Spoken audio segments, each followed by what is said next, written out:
Hello everyone, I'm here to discuss the most important current affairs of today from UPSC perspective. Yesterday I could not make the current affairs, so I have combined the important articles of yesterday with today. So without further ado, let's begin. Our first article for today says that the UVC radiation will be used to mitigate airborne transmission of SARS-CoV-2 in the Parliament of India. So let us study about the UV rays. UV rays lies in the wavelength of 100 to 400 nanometers. The visible light, on the other hand, lies between the 380 to 700 nanometer range. UVA and UVB are transmitted through the atmosphere. So first let us know that UV is classified into three categories: UVA, UVB and UVC. So you can see that as we move from left to right, we move from UVC to UVA. Then look at that, UVA and B are transmitted through the atmosphere, but UVC is filtered by the ozone layer. So any UVC that is present on the earth is basically from the man-made resources or whatever leaks from the ozone layer. Talking about UVB, it affects the outer layer of the skin of humans. It causes sunburn and is also responsible for skin cancer. Talking about UVA, it affects the middle layer of the skin of humans. It is responsible for aging and also harms the skin indirectly. UVC, on the other hand, from the man-made sources mostly, can cause skin issues and eye injuries. So in the past also, UVC rays have been used to disinfect air in hospitals, labs, etc. Even for water treatment, it was used.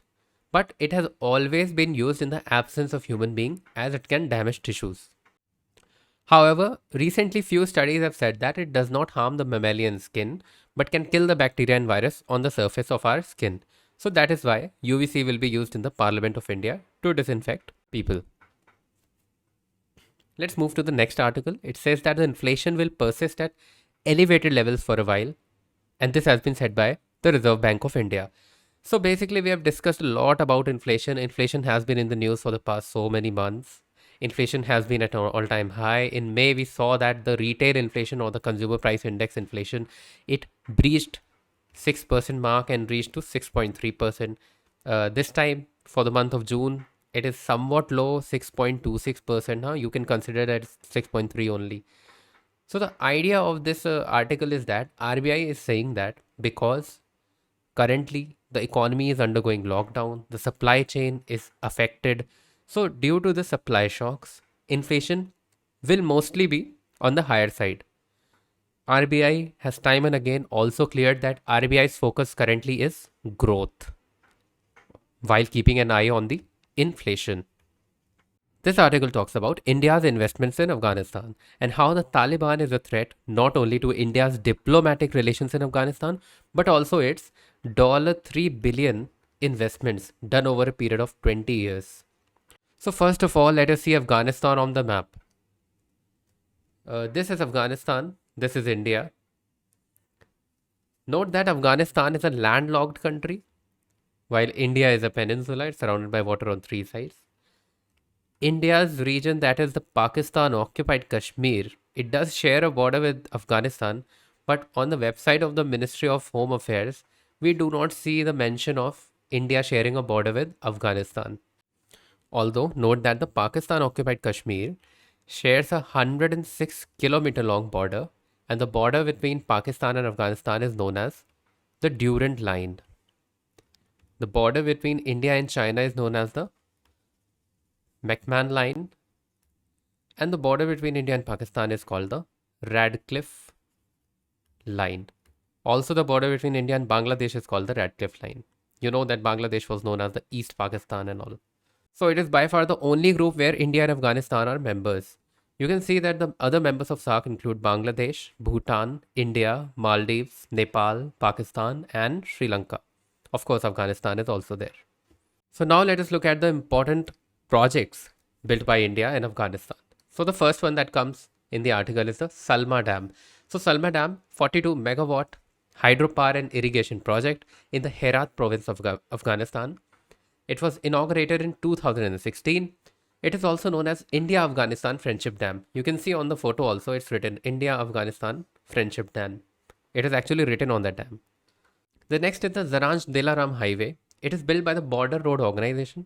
I told you in a previous lesson that BRO, Border Road Organization, was formed in 1960 and the foundation was laid by Pandit Jawaharlal Nehru. So the Zaranj-Dilaram highway is of strategic importance to New Delhi since it is an alternative route into the landlocked Afghanistan through Chabahar port. So which country owns the Chabahar port? It is Iran. During the pandemic, India transported 75,000 tons of wheat through Chabahar to Afghanistan using this highway. The next is the Shahtoot Dam, which was announced in 2021 itself. The dam is likely to be constructed on the Kabul River to provide potable water to 2 million citizens of Kabul. Then another major investment of India in Afghanistan is the Aga Khan Heritage Project. So India has pledged $1 million for the Aga Khan Heritage Project, which includes the restoration of Bala Hisar Fort.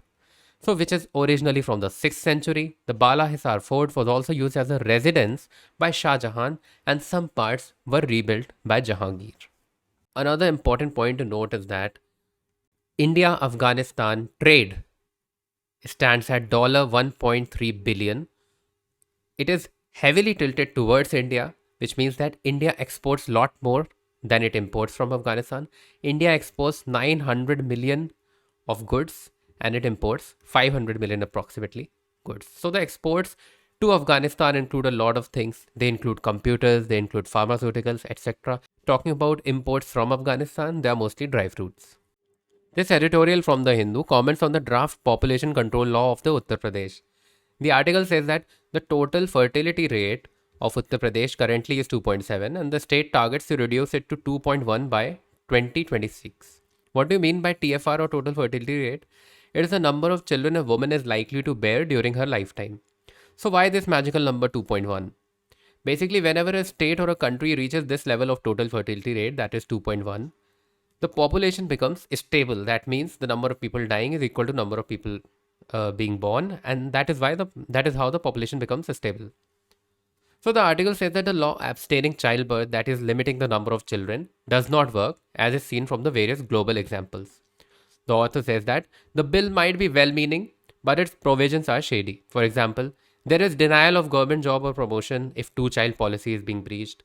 And on the other hand, subsidies, free healthcare, promotion, etc. is given if the two-child policy is being followed. So the author says that a welfare state should not be conditional.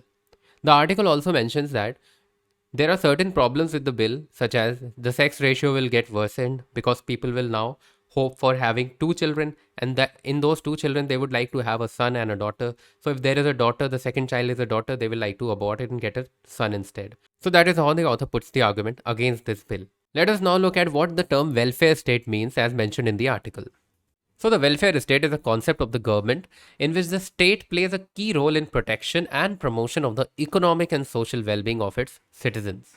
It provides a social security net which may include education, housing, sustenance, healthcare, etc.